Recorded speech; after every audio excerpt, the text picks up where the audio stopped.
सही मुस्लिम की हदीस है 6913। इट्स जस्ट अ रिमाइंडर, आप में से बहुत से लोगों को ऑलरेडी ये आती होगी, सुबह के अस्कार में आप लोग पढ़ते हैं कि हज़रत जुवैरिया रदियल्लाहु अन्हा बयान करती हैं कि रसूलुल्लाह सल्लल्लाहु अलैहि वसल्लम नमाज पढ़ने के बाद सुबह सवेरे उनके यहाँ से तशरीफ़ ले गए, और उस वक़्त हज़रत जुवैरिया जो थी वो अपनी जाए नमाज में बैठी हुई अपनी तस्बीहात कर रही थी। तो फिर दिन चढ़ गया जब, तो उसके बाद जब रसूलुल्लाह सल्लल्लाहु अलैहि वसल्लम वापस उनके पास तशरीफ़ लाए, तो वो उसी तरह से बैठी अपनी तस्बीहात कर रही थी। रसूलुल्लाह सल्लल्लाहु अलैहि वसल्लम ने फरमाया कि जुवैरिया, तुम अभी तक इसी हालत में बैठी हो? उन्होंने कहा कि हाँ, आप जैसे छोड़ के गए थे मैं उसी तरह से बैठी तस्बीहात कर रही हूँ।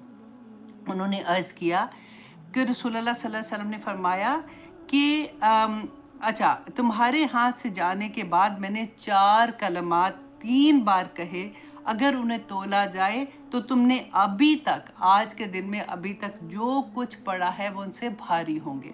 और वो कलमात क्या थे? सुब्हानल्लाहि व बिहम्दिही अदद खल्क़िही व रिदा नफ्सिही व ज़िनता अर्शिही व मिदाद कलिमाती।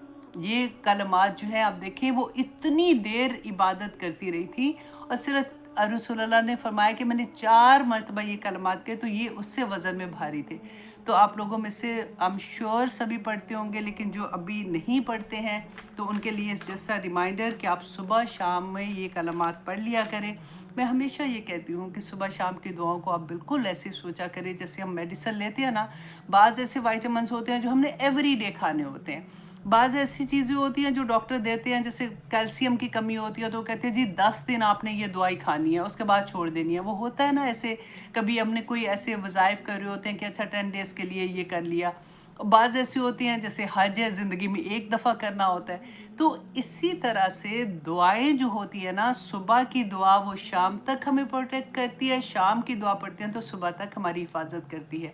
तो इसलिए हर चीज़ को उसकी जगह पे लेके जब हम देखते हैं तो हमें बहुत आसानी हो जाती है। आप लोगों से मैं रिक्वेस्ट करूंगी कि आप हमारे चैनल इस्लाम विद आयशा को सब्सक्राइब कर ले, ताकि आपको वक्त पर पता चले कि कौन सा कोर्स कब हो रहा है, क्योंकि जब बाद में आपका मैसेज आता है तो हमारा कोर्स ऑलरेडी स्टार्ट हो चुका होता है, फिर आपको 1 साल इंतजार करना पड़ता है। इसलिए हमारे चैनल को सब्सक्राइब कर लीजिए ताकि आप लोगों को वक्त पर इंफॉर्मेशन मिल जाए। अस्सलाम वालेकुम वरहमतुल्लाहि वबरकातुहू।